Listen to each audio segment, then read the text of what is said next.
Hi all, I'm Maria Sichani. Welcome to the first seminar of Reframing Failure, this year's seminar series of Digital Humanities Research Hub at School of Advanced Study, University of London. We are excited to be launching this seminar series today, along with such a great company, and I would like to thank our panelists, you, our audience, and also Michael and all the Hub team for making this seminar series happen. So let me briefly introduce the idea behind this seminar series, Reframing Failure. Most of us recognize that failure is an unavoidable part of our lives, of any scholarly endeavor, and especially for people who work across disciplines, such as in digital humanities. Yet, for something so central to our experience, it often sits at the periphery of our writing, training, and professional discourse. So this seminar series explores how we can reframe failure within the digital humanities, the ways we can learn from it, talk about it, and hopefully reconsider our collective relationship to it. So conceived as a series of conversations, reframing failure presents an opportunity to reflect on practice. So it welcomes those from within and outside the digital humanities and takes an international, interdisciplinary, and inclusive approach to failure. Today's introductory session is titled Setting the Failure Agenda, and will be focused on what failure means for the digital humanities community today. So we will aim to shape the conversation in collaboration with the members of the panel, the panelists, and with all of you that you have joined today through the discussion and the questions. We're extremely happy to have today with us Quinn, Dave, and Jane, all of them with large experience in digital humanities, and will help us to explore and set the agenda of how to discuss and how to better and more creatively engage with failure. So allow me to introduce our panelists for today. Quinn Dombrowski is the academic technology specialist in the Division of Literatures, Cultures and Languages in the library at Stanford University, and serves as the co-president of the Association for Computers in the Humanities. Prior to coming to Stanford in 2018, Quinn's many DAs and ventures included supporting the high-performance computing cluster at UC Berkeley, running the DIRT Tour Directory with support from the Mellon Foundation, writing books on Drupal for Humanities and University of Chicago Library Graffiti, and working on the program staff for Project Babu, a failed digital humanities cyber infrastructure initiative.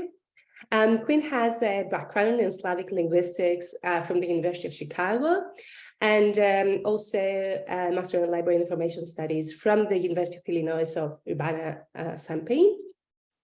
Dave DeRue is Professor of E-Research at the University of Oxford, where he's jointly based in the Oxford E-Research Centre at the Humanities Division. We can see it, of course. He's also Turing Fellow at the Alan Turing Institute, developing activities in arts, humanities, and cultural areas.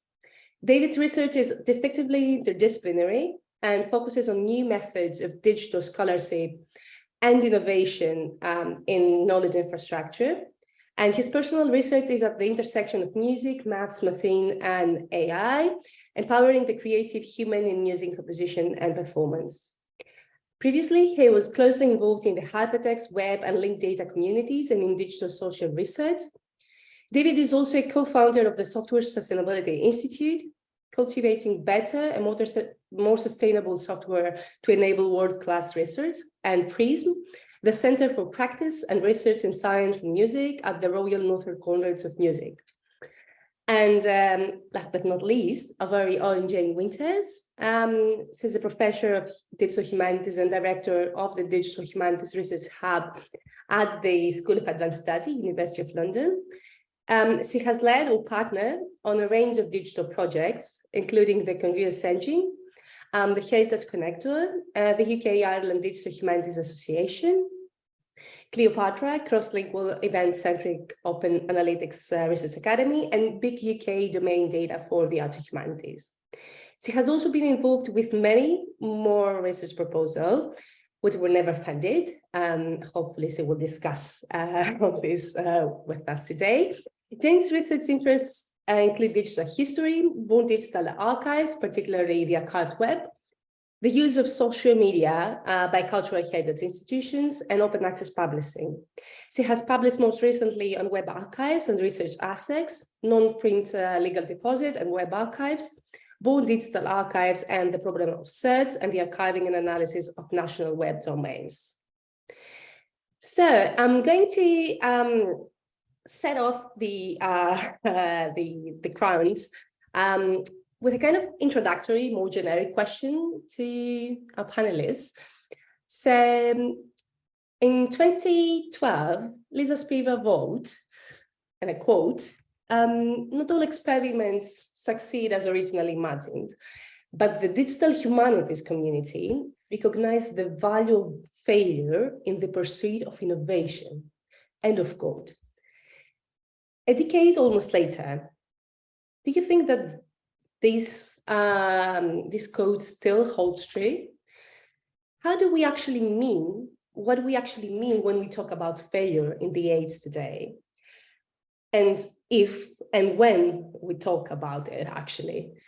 And why we are still reluctant to include such discussions in our everyday scholarship.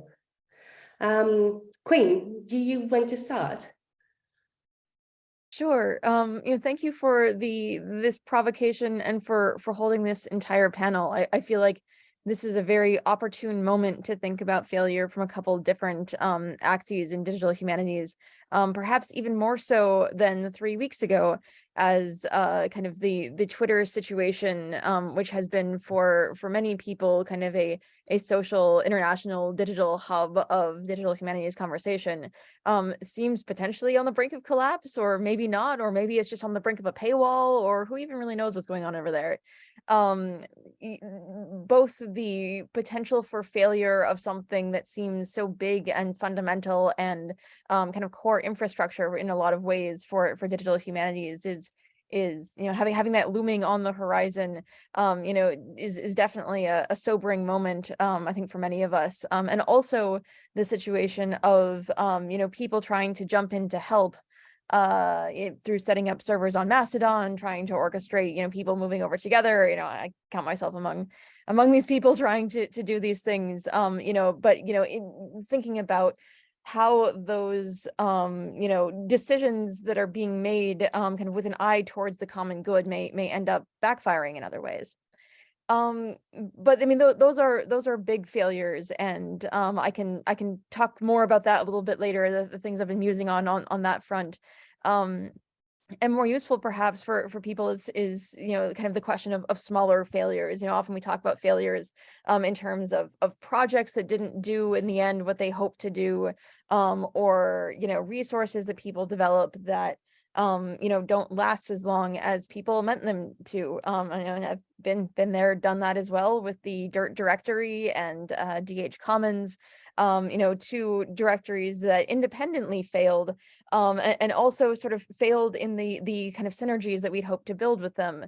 In rebuilding Lisa Spiro's original Dirt directory, the goal was to make this be part of kind of the people facing part of Project Bamboo, to give Project Bamboo a kind of win. So when people ask, what on earth is Project Bamboo, they'll be like, well, there's all kinds of infrastructure and stuff, but here's this site that's Dirt that can help you find tools that you're looking for that people like. It was honestly, the idea was sort of a marketing vehicle, in a certain sense, for the backend infrastructure that we had a hard time explaining. And the goal then was to connect this to DH Commons, which was a directory of projects, with the thought that you could have a link on DH Commons for what tools were being used for these different projects. And on Dirt, you could see what projects were using the tools to be able to surface some of these connections within the ecosystem.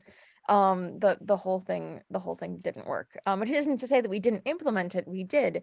But what I didn't really foresee was the fact that in building a directory, it's like building a website. A website is not sort of a glorious carousel ride, at a fun summer amusement park, as people sometimes imagine it, and building these beautiful websites and thinking this is the the pinnacle, the encapsulation of my work. Like, a website is a pony, and if you don't keep feeding and cleaning up after the pony, it will starve to death, and you'll have to put it out of its misery or reinvest in it. But it is make no mistake, it is absolutely a pony that needs care and feeding. And so, I mean, a lot of projects face the situation where, they plan to be the next big resource. They plan to be a community hub for their field. They plan to have, this rich data and keep it around forever. And also, encapsulate their own scholarship in some digital form, as if it were a book. And in the end, it doesn't really work out. And so the question is this a failure? And talking about it that way, I think is not particularly helpful. I mean, I think, we need to move away from the assumption that the default is sustainability. The default is absolutely not sustainability. The default is these things fall apart because there is not enough time and resources and energy in the world to keep all of these, ponies alive and thriving and frolicking in green pastures. So, what if we rethink this? What if we don't, take the fact that these resources don't stay around forever? What if we don't treat that as a problem? What if we don't make sustainability kind of a core part of like all the grants that we put out? I mean, I feel like with our grants, we have this, we're essentially telling people to lie.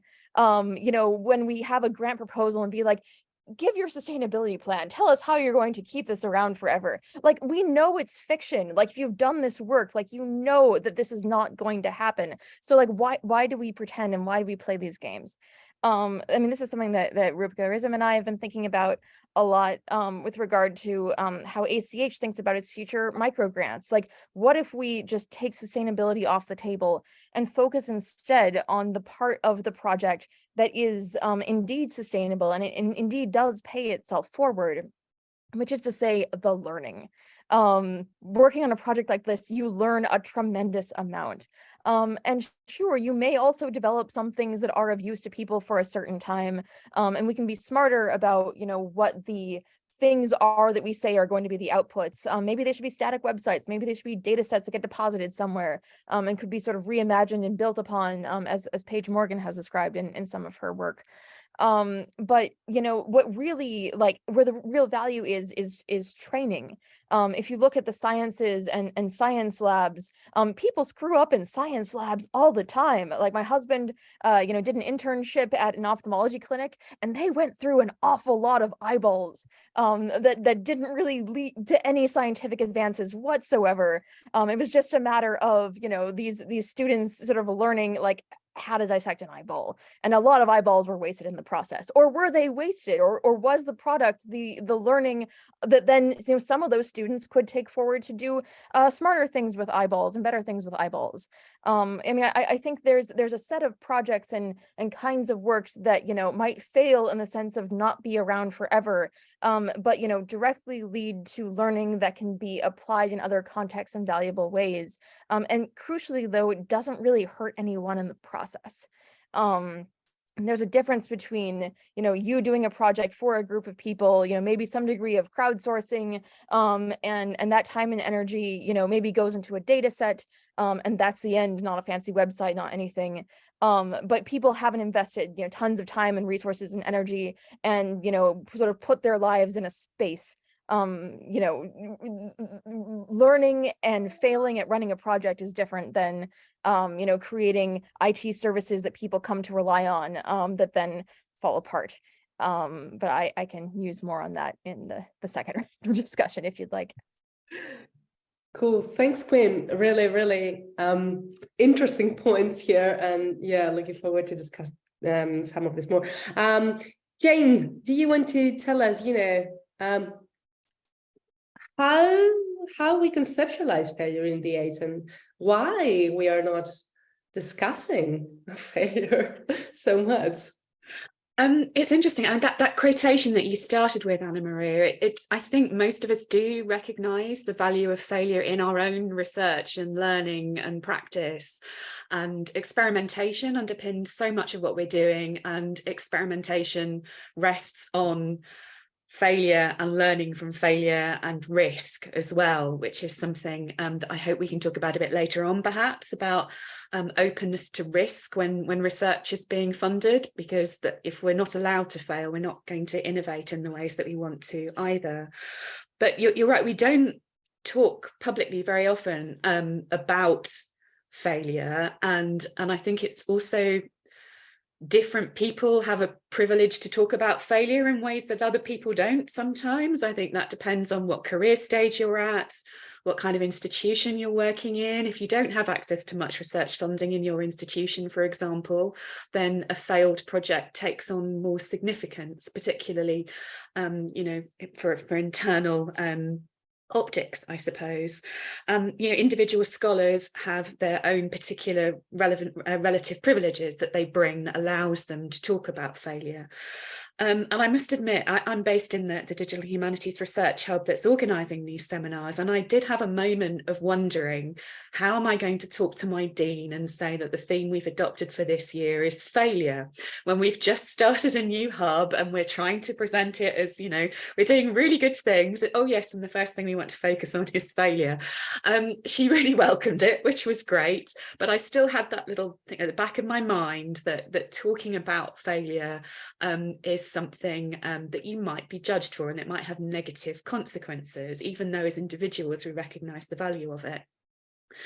And I was talking to a colleague, Claire Lees, about this event, and she just came up with a really nice argument for why we should talk about failure, which is that failure is a good methodology. It's how we improve, it's how we learn in all areas of life. It may be a failure in a way that we really wish hadn't happened, but we take those lessons forward into what we're doing next. If we share them, other people can benefit from it. If we don't share them, then within our own department, perhaps we'll improve and develop, but other people don't have access to that experience in order to be able to learn from it.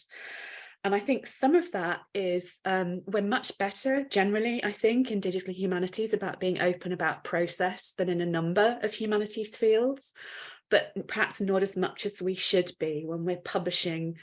I think there are some wonderful exceptions to this, but sometimes the messiness of the process and the fact that there was so much failure and going back and starting again is quite often hidden, and the pipeline looks much neater and tidier than it actually was, and some of that complexity and failure is hidden from other people.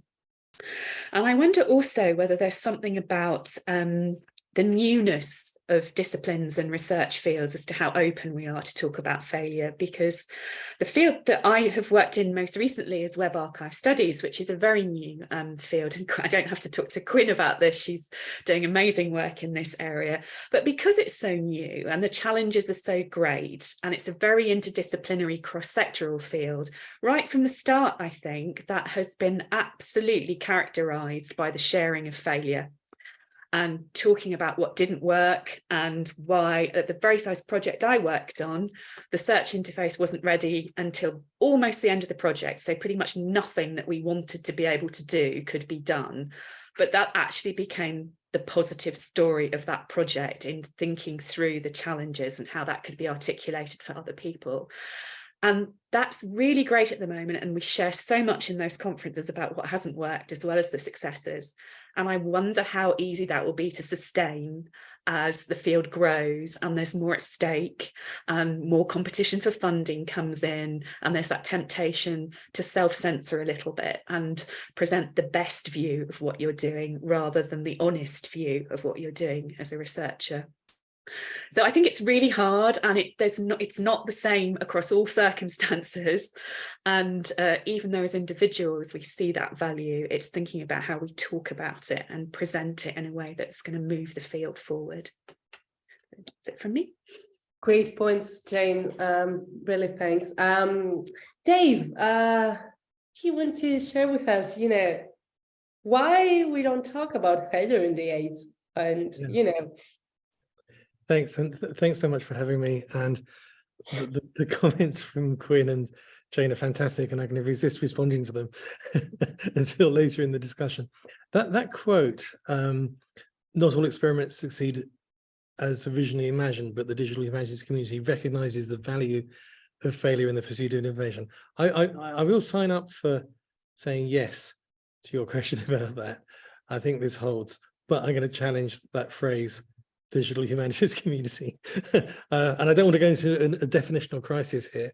My point is, for me, what we're interested in here is humanities research using digital methods. We know that within that community, we have a self-describing digital humanities community, which we're probably all members. And that quote made me think about that, because perhaps it's that community that somehow has license to fail and to innovate and be an early adopter. And if that's the case, and that's a reason, that seems to be a reasonable suggestion, then what I would look for here is that everyone has permission to be creative and everyone has permission to fail. And this seminar perhaps will help us on that route. And I think that the in the ideal world, and I think Quinn alluded to this, then no one gets hurt when things fail because it becomes part of what we're doing. And I don't think we're there. I think people do get hurt when things fail. And so I really welcome this discussion because it may enable us to move on from that. And later in this discussion, I want to talk more about the cyber infrastructure, research infrastructure piece. Really interesting points there from Quinn. But I just want to drill down on one thing now, and picking up on the science point. And this came out of a session I did at the Digital Humanities Summer School this year. And I've been confident for a while to talk about what we might call computational reproducibility. And this comes from my Software Sustainability Institute background and so on. So when if we share software more, if we share data more, it's a note to ourselves. It's easier for us. It's easier for our colleagues. It's easier for others to benefit from what we've done. It shares a capability. Is really useful for training as well. So I think it's uncontroversial to promote that sort of computational reproducibility. And that is something that's promoted in the software community and across all disciplines. The far more controversial thing, and I was once told you should always take a position on a panel slightly more extreme than you're prepared to defend. The slightly more controversial one is to look at that science notion of reproducibility, which is a lot stronger than what I've just described. And it's the idea that you're a scientist in your lab. We've heard about those. And you have a hypothesis, you design an experiment, you do your thing, you get some results, and you're very excited because it looks like your hypothesis might have been true. But you really need someone else in another lab with other equipment on a different day with a different sample to get the same result before you have confidence in your result. And that is the culture. And scientists will talk about the one true scientific method, and humanists will say, well, what do you mean by one? Let me talk to you about the history of science. But that scientific method is absolutely independently reproducing results. It involves repeating. It involves failure. We don't have the repeat culture in humanities. And that's the interesting thing I'd like to put on the table. And there are all sorts of reasons that could be the case. One of them, I think, was sort of just mentioned, which is, does it hurt to fail? Does it, is there a reason why we shouldn't be repeating more? And I think the answer might be resourcing. If we can do some research, we want to do something new, not repeat the last one. So I just going to put that out there for our discussions, but that's a science perspective on embracing failure in a positive way. Great. Thanks, Dave, from this kind of input for a science perspective, but I think it's really beneficial for our discussion. Just want to move on to kind of a second question I have prepared for you. And it's more related kind of, based on your experience, what is the value in failure? And what do we gain actually by engaging more actively with failure in our everyday, let's say, DH practice, in our discourses as well? So Quinn, do you want to share your experience on this? I know that you have kind of large experience in kind of failed, or Constantly failing all the partially time at all the okay. things. Yep. That's a better term, yeah. Or like, you mentioned, for example, the bamboo project, but I know that you're also involved kind of in kind of declining associations, or like, as you mentioned, for example, groupings of people, partnerships. I think that's all very, very useful experience if you want to share them with us. Yeah, I mean, part of the issue with Project Bamboo and some of these like really kind of large scale spectacular failures, I mean, that was one where it was a project that was essentially led by central IT people who felt like they saw a set of problems among people doing digital humanities research. Again, this is, over 10 years now. We're coming up on the 10th anniversary of the defunding of Project Bamboo. So, think back to 2007 or so, if you were involved in things that long ago. But, there were a set of issues that they saw where people were building, digital tools for their particular community. And they were anticipating that, this was something that was going to, blow up big time. And there would be problems with scale at that point. People, Perseus, for instance, like developed its services that like were working great for the classics community. But what if other people wanted to use kind of parts of that pipeline? And what if, instead of there being a community of, 30 to 50 users, there were 5,000 users. And kind of with that kind of IT service mindset, they set about imagining what the underpinning infrastructure would look like for kind of a web services based framework for scaling up some of the digital tools and services that were nascent at that time, and in a way that they could sort of work in an integrated way. So imagine, instead of you having to like go to HathiTrust and sort of deal with all the authentication issues there, and you get your data capsule and you have to download your 3 tools, or, import your Jupyter notebooks or write some Python code. There could be sort of one grand service hub where you could authenticate with your university credentials. This would give you access to all of the tools, be it through Gale, be it through, JSTOR, all of the places that now we're dealing with these terribly annoying, siloed platforms for text and data mining. Imagine all of those resources were available along with all of the tools and, code snippets and things like that people put together. And you could, in sort of like a plug and play Legos kind of way, take texts from different places that you had rights to, combine them with tools. It actually sounds kind of nice if you could wave a magic wand and like make it happen, especially as we're seeing the effects today of what happens when like all these things sort of sprout out and have their own lives, and like due to economic interests like don't play well together. Like we are in a future that is much less good, also in terms of credit for people who develop tools and services and seeing who is using them. Like we are in a world that is much less good than the fantasy of what Project Bamboo could offer. The problem was that, it really centered the IT needs and did not really engage with where the community was and what the community wanted. And while the IT geeks were sort of going on about like the architecture of the service, infrastructure platform, most the humanists in the audience had no idea what was going on. And we're like, what we want to hear is we want to see who's doing what kinds of digital humanities projects. We want sort of narratives of success that we can bring back to our institutions to help garner resources for this.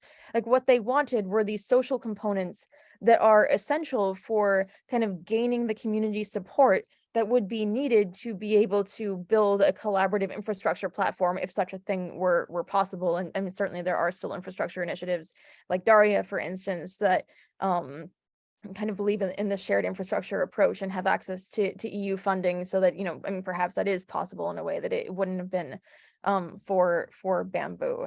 So yeah, this is always the challenge when you're thinking about infrastructure, the intersection between the technology and the community piece, and who has the skills and resources to run each of those things, and can you get them working together, and both of them supported technically, financially, in terms of, the time dedicated to do this kind of work, to be able to make some of these large scale infrastructure systems work. And with Bamboo, we really were not.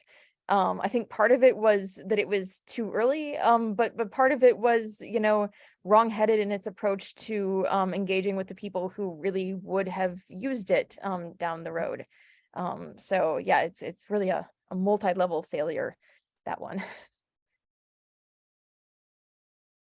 Thanks, Quinn. Yeah, really great to hear, let's say, the behind the scenes story of the Project Bamboo. And I think that it was really useful for the community. It was the first time actually that we hear, on a failure when you published this article on the Project Bamboo. No, I think it was, we can discuss this later, but it was a really important moment for the community. Dave, do you want to comment on, how we can, what's the value actually in failure, and how we, what do we gain by engaging more actively with failure? I remember that you mentioned this this case, let's say, of what humanities digital infrastructure attempt, which seems to be in a kind of state of perpetual failure, or not yet there. Yeah, thanks very much, Anna-Maria. Yeah, I'd like to pick up on sort of Quinn's theme around cyber infrastructure. And I'm sure we can have some interesting discussions about this. I completely agree that we can't keep everything for all time on all platforms for all people. But I think we're not doing a sufficiently good job at the moment. Or at least we can do this in a more planned way. So I'll pick up on that. I remember Bamboo, so this is why I'm going this way. So, our infrastructure across the whole of research and innovation in the UK is in some senses in a perpetual state of decay. But I think the problem is amplified in humanities, because certainly in the UK, we don't get projects that specifically build a digital resource. We get projects, importantly, that address research questions, and as a side effect, create a digital resource. And despite the data management plans and everything else, as you say, do we believe those? We're losing a lot of data, and I would say also software. And from a funder viewpoint, and this is, we don't always put this hat on, but if you're investing in all these research projects, you don't want everything to decay at the end of them. You'd rather that were reused by those and other people. So there is an incentive to have some sustainability there. And we did a report recently, the Software Sustainability Institute, working with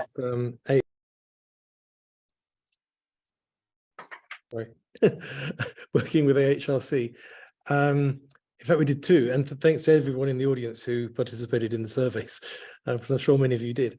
There's one for SSI, which was a sort of routine SSI, reaching out into the research community to identify the characteristics in particular communities. Then we did this bigger one with AHRC, and it resulted in a report. I'll put the link in the chat in a minute. And there are all sorts of headlines. It's a really useful evidence base that you may all be able to use if you're involved in these discussions. But just to pull out a couple of points, 75% of respondents had used software in their research. Of those, 50% uses resources provided by the institutions, 25% open source, 70% developing their own. But then on data sharing, routine sharing of data was low. 27% said they regularly shared it. 22% said they'd never shared it. And within the way people self-describe their communities, digital humanities scholars were more likely than others to be engaged in routine data sharing. Around 38% of researchers put it in some sort of institutional storage, but then the figures go on, and there's a surprisingly high percentage of data that ends up on people's laptops, and that's it. Right? That's probably the main result of this survey. So Bamboo is an interesting example of trying to come up with sort of a universal solution, and it's interesting why that didn't work. What we're seeing going on at the moment, and I think that many people in the room and on the screen have been directly involved in this, is a discussion about what the UK arts and humanities, cultural heritage, research infrastructure should look like. And it isn't necessarily that big one-size-fits-all that's provided by the UK RI Cloud or something like that. It's a much more community-driven, bespoke approach. There might be some underlying hardware that's shared, but the engagement with the community is very much more, for example, making funds available to the community to do their thing, to build their tools, to document, share, train, etc. So this is sort of turning things around a bit from bamboo. So I'm interested in that comparison. Anna Maria is the expert on this model of the infrastructure, I should say. Thank you. Not an expert, but thanks for these points, Dave. I think that it's really, really useful to stress, let's say, that software practices, but also more generally speaking, research practices, are also related to the failure as a kind of methodology, actually, and how we need to more actively embrace it. Jane, what do you think? How can we more actively engage with failure in our digital humanities practice, in our everyday life? Yes, as both Quinn and Dave were talking, I was thinking about the differences in scales of failure, that the infrastructure failure, where there's been huge investment, is very different in a lot of ways, not completely, from that sort of individual failure of a research project or an article that doesn't get accepted by a journal or whatever it is. But and you mentioned narratives of success, Quinn, and that's what we're all kind of pushed towards as about projects, but also as individual researchers, because if anyone wants to be promoted, they have to create this narrative of themselves as a successful researcher. And we've all got this sort of shadow CV of the things that never happened. So they weren't even in a way given a chance to fail properly. They fell at the first hurdle of peer review, which is something that I'm becoming increasingly interested in, I think, about the role of peer review, if it's going to work well for us as researchers. And it should be often about saying, this is wonderful, go ahead and do it, but also about helping us to learn what we did wrong and to build on that. Think it through again, however painful that might be, and resubmit, rewrite, build a new collaboration, whatever it is, and then take it forward in a different way, learning from what you didn't do right the first time round. And I think at a lot of points in the peer review system, certainly in the UK, and I suspect elsewhere, the bit of it that is the feedback is starting to break down. I'm sure many of you will have submitted research proposals to schemes which, for very good reasons of resourcing, don't actually give feedback anymore. You effectively get a yes or no decision. And at that point, you have nothing on which to build. You know that grant application has not been successful, but you don't know why. You don't know how close it got. You don't know whether it was a very small thing you could tweak. Is it worth resubmitting? How can I reframe this in a way that is going to meet the requirements of that particular funding body or those peer reviewers?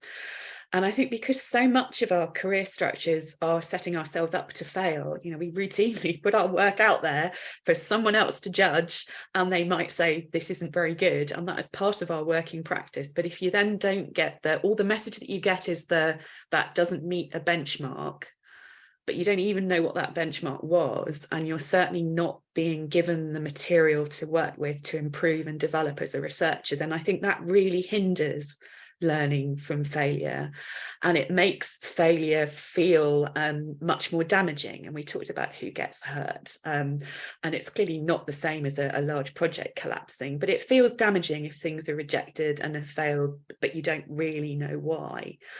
And I hope that if we are a community, Dave, that thinking through some of these things, accepting that it is hard reviewing interdisciplinary work, but that is it's also really valuable to engage with and review interdisciplinary work and really get those conversations around failure going and iterating and helping to improve rather than just stopping things, especially the things that have never got off the ground. This may be, I think in the interest of full disclosure, I should say I heard last week about a grant that was deemed fundable, but there was not sufficient funding for it to go forward. We did get peer review in that case, and we can now sit down as a group of collaborators and think about what we want to do with that next and build on that. And the kind of discussions we often have internally about nothing's ever wasted, you can always do something else with it, but it sometimes can be wasted if you don't get enough feedback to know what you can do next. So kind of on an individual level, I think those conversations around what helps people to build on failure and move on are really interesting things to have, and I think important, especially as people are starting out in their careers. Great points, Jane. I think that's really, really useful to think also about peer review, different forms of feedback that should be provided, within our communities and, with respect and inclusiveness and the necessary, let's say, reasons behind this. So I just want to open the discussion now, because we have I think more than enough points to discuss, and I think that the concept of failure, I think it's so big actually and so vague that this is why we are going to have 6 sessions after all in this seminar series. But I think it's important for us to set the agenda now and let's say try to create a framework where we want to set the discussion on failure. So anyone from the audience want to comment, ask, contribute their experience on failure? Everything is very welcomed here.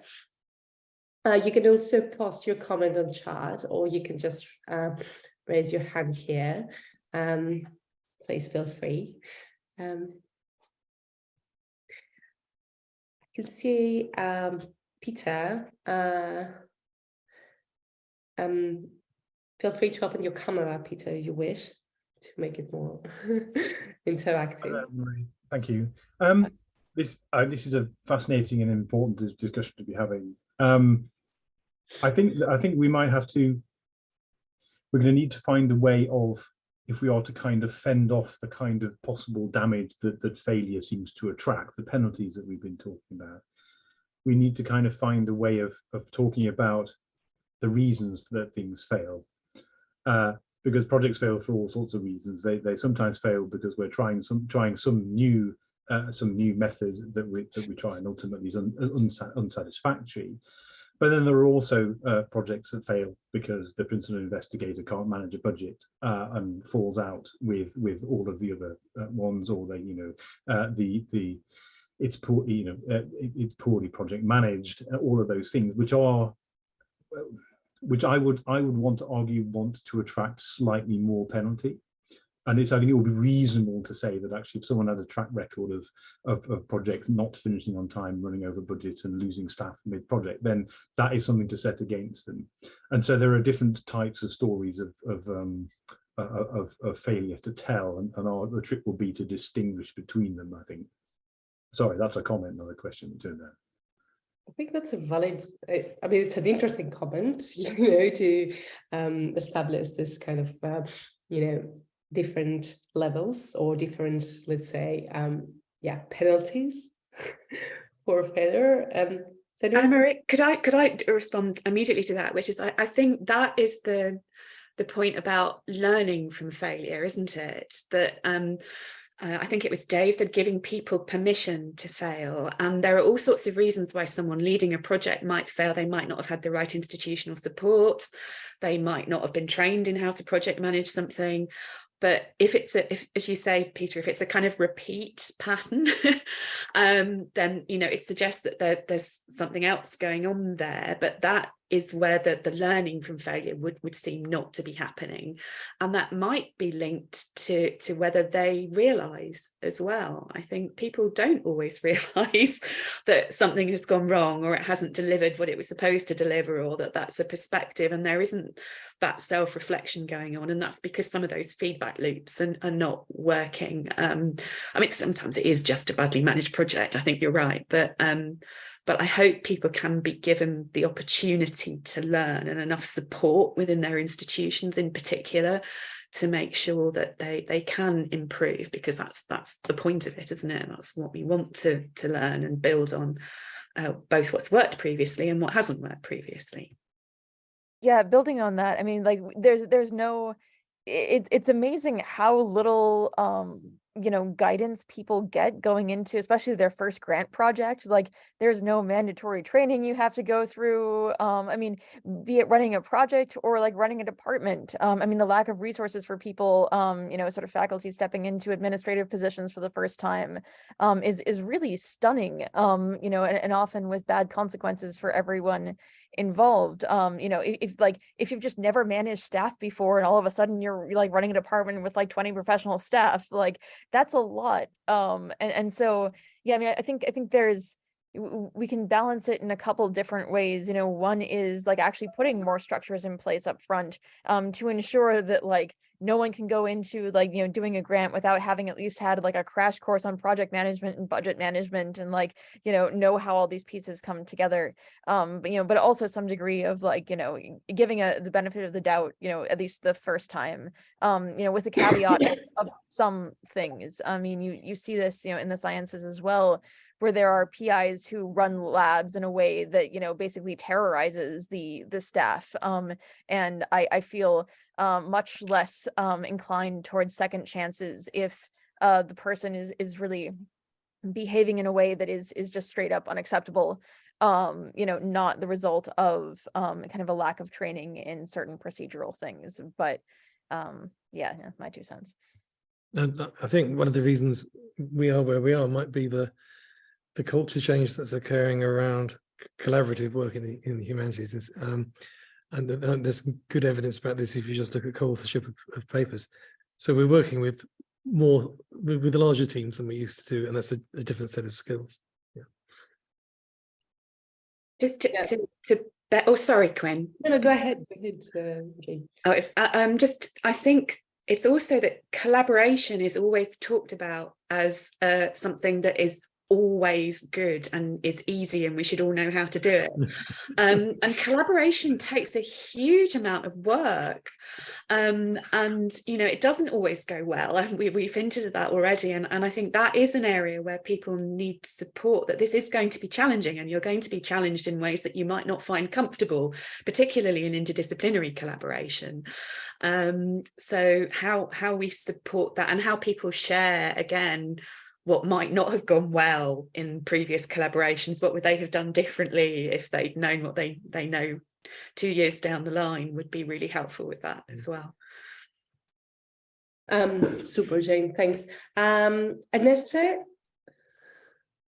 Hi, everyone. Thank you. This is super interesting. I wanted to add that perhaps something that we could also discuss is failure at the professional level, at the personal level, at the individual level. Obviously, in DH, there's quite a lot of emphasis on collaborative projects, as it's been discussed, and that perhaps there's space to consider that what at some point is considered a failure will not necessarily be so in the future. We have cases, the history of Semmelweis, for example, and how, someone advocating for hand hygiene, was completely destroyed by, mercilessly to use an adjective used by Peter in the chat, completely misunderstood and really stopped for a while the progress of that area of research, even though we seem to have forgotten already after, during COVID, but, hand hygiene remains, even if COVID is airborne, is important, but yeah, you can find gel anywhere nowadays. But, it is that's kind of the notion that we perhaps need to interrogate failure as an objective measure, and that failure can be often a sign of that some projects or some people are going in the right direction. It's just that there is perhaps the lack of structural or infrastructural support for the right networks. David has referred to a little bit about this. I really appreciated his contribution referring to the context in the UK, and I feel like there is a serious problem when agendas are decided top down, and when projects have to be created because there is money for them. And this is something I used to blog about, around the time that Project Bamboo was, around the time Quinn was blogging about Bamboo, 2011 or so, saying, why aren't we giving money to people who are already working on things? People who already have ideas, people who already have the resources and the expertise and the collaboration networks. And instead we are all scrambling, trying to find people that we can, work with in order to satisfy UKRI or HRC or the, NEH or whoever is giving the money, right? So, and then, it becomes a professional sport. And once you are in the network, then, okay, we'll get money for a few years, and then, it will wrap up. And that was a success in itself, even if, technically speaking, it could be considered a bit of a failure that it was really just done in order to keep us going for a few years with funding and help us get promotion and get established.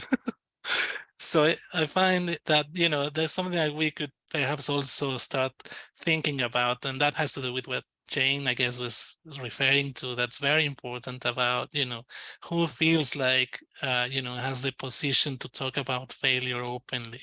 For example, in my own case, it took me 10 years after getting my PhD to be able to say, I've applied to so many things, I've never got them. To be able to say publicly on Twitter about Reviewer 2 or something, it really requires quite a lot of positioning and a quite specific privilege to be able to do that. So trying to think of failure as something positive, as positive by default, because it is what allows us to grow. But of course, there is the other definition of failure that Peter was referring to, which is like, when, sometimes there is just bad management. And what we have seen in the UK, we constantly are suffering the consequences of bad management, and we don't seem at a macro level and micro level be able to learn lessons from that. And it's really worrying, because if we cannot do it, those who, work in the areas of knowledge production, then who can do it? So I feel that's why it's really important to be like, okay, there was a failure, but what are we going to do about it? And what can we learn from it? And, what is positive about it and what's not, so that it doesn't keep happening. Because there are some who get privilege from the failure. So they benefit from other people failing, and sometimes they benefit from them failing as well. We have a former prime minister that, keeps on going without any problem. So, we need to, I hope I went in different directions in my comment, but I hope it makes a little bit of sense. Thank you. Thank you. So, I think this idea of like different types of failures, and also different access to, speaking about failure is really important. Robert? Yeah, it looks like, because I was also going in the same direction, starting from Quinn's comment about maybe what comes out of, or what is failure. I have now not read the taxonomy of failure thing. Maybe it's explained in that already and I just missed it. But yeah, I mean, on the one hand, I was really delighted when I first read Quinn's blog post. Finally, somebody talks about failure. And yeah, at least I remember also trying to, I mean, I'm also in the DH Tech special interest group, trying to get people that do the technical work, which fails much more often in some cases, into DH conferences. And often we've been when we said, well, we also want to talk about what was difficult and not just present what we had hoped to do. And that was also often turned down in the past. So talking about failure was something new and I thought exciting. There's still not a lot of panels about failure except this one. And on the other hand, I think it's also, yeah, what can we learn about failure? Or what are the different kinds of failure? Because just saying, well, failure is great. Everybody should fail constantly. That's not, I think that's not what could be productive here. And from that point, I mean, from the very simple technical point of, yeah, is failure just if somebody created a nice website and then the WordPress or whatever stopped working and now it's completely gone? And or could that be ameliorated by starting with something that would be static HTML or just a data dump? And are there ways that can be where failure is not complete failure in something goes away and is never talked about again, except as a cautionary tale, versus yeah, being able to fail and still something is achieved? And I think, yeah, I think we need something better to say than just failure is good, but getting yeah, in a more nuanced way of saying, what can we do against some kinds of failure that then still make this a kind of success, or at least not as big a failure, like minimal computing approaches, things like that on a technical level, but maybe also on the other level, saying, well, maybe somebody, yeah, failure by bad management or failure because people in their project already did not match their public. I mean, as Quinn also said, which was one of the other problems, I guess, with Project Bamboo and also some other infrastructure projects of the day. But yeah, how can we get this productive? And I think that cannot be by just saying fail more often, but by saying what are kinds of failure and how can we diversify this area? Anyone from the panel want to comment back? I think that was really interesting points from Robert. Brandley, do you want to comment as well or ask something? Sure, it might work well with the previous comments. I wonder what it would mean to, and this is in a bit of the vein of some of the comments made earlier, but what it might mean to develop a perspectival definition of failure. Failure according to whom? I mean, academic successes have frequently resulted in harms to particularly marginalized communities, and academic failures have sometimes been in service of those communities. I'm thinking of one of my mentors who had to have many people write letters to in support of a faculty member to explain why that person hadn't published anything over the course of many years of research, because it simply wouldn't have been appropriate to.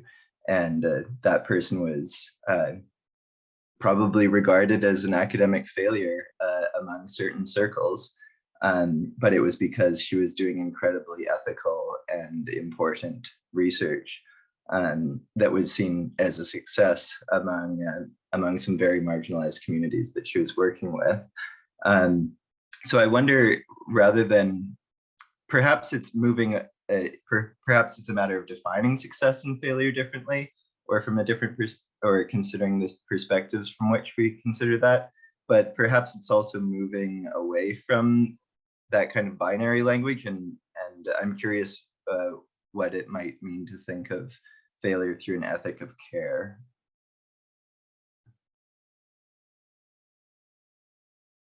Yeah, super important point. Jay, do you want to comment on this? And yeah, this goes to the discussion in the chat about all the different dimensions, axes, perspectives. I really like that perspective of looking at this from different human perspectives. We can, and I mean, also Jane's points about peer review and so on.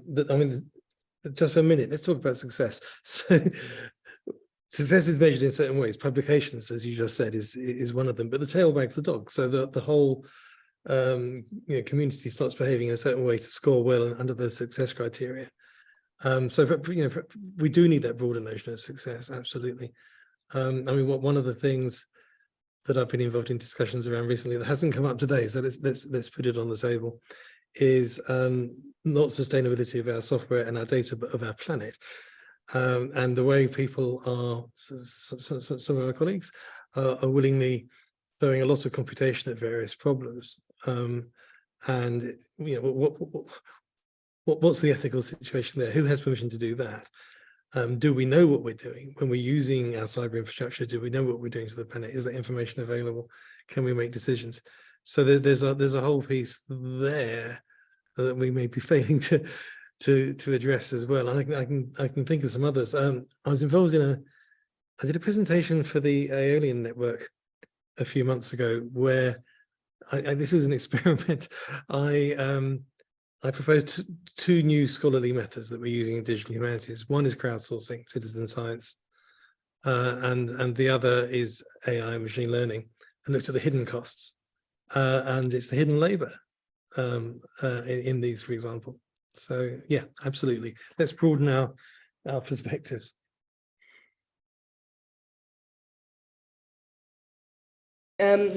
Cool. Anyone else want to comment? Any other question from the audience?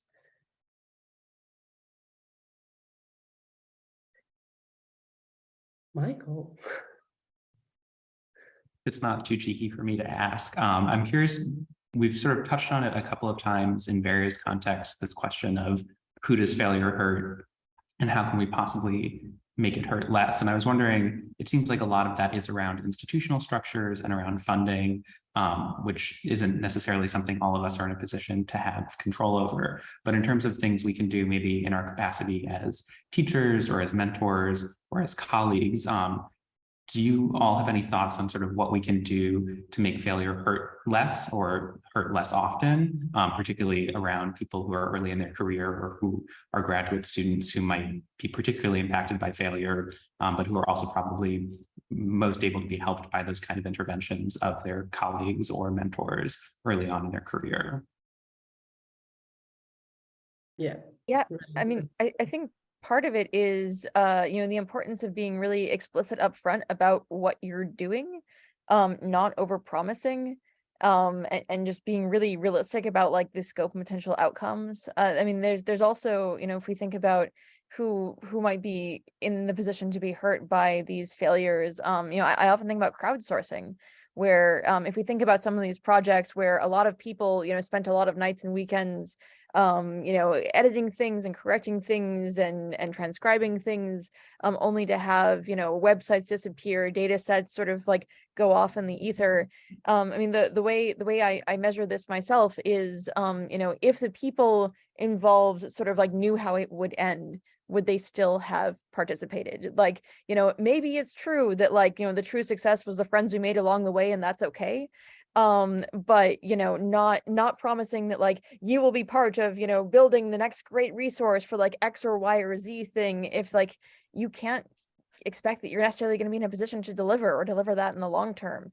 So I think that's important, and particularly also when working with grad students. I mean, you've got to find some way to make that work legible and useful for them. Otherwise, it's a gamble at best, and I feel sort of edging towards the unethical. Otherwise, to have them sink a lot of time into that when there are other things that kind of would have more reliable payoffs for them. And it sucks because there are often people who would be great collaborators who are really excited about a thing, but their engagement with it may be at odds with their long-term goals. And you don't want to be paternalistic about it, but at the same time, I mean, I think you do need to sort of sit down and have an honest conversation about the risks involved, and, you know, some ways that you could maybe spin it, and sort of like, what's a backup plan if this doesn't work, and can you at least get a publication out of this? But I mean, you really do need to be careful with these kinds of situations. Just to echo what Quinn said there about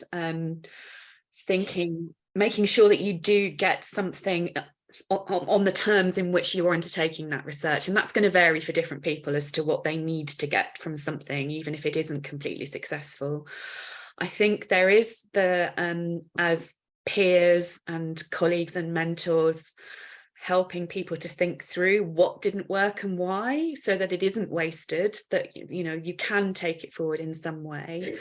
And also, I think the fact that just because something has been judged from one perspective as not successful doesn't mean it isn't research that is useful and interesting and worth standing by as well.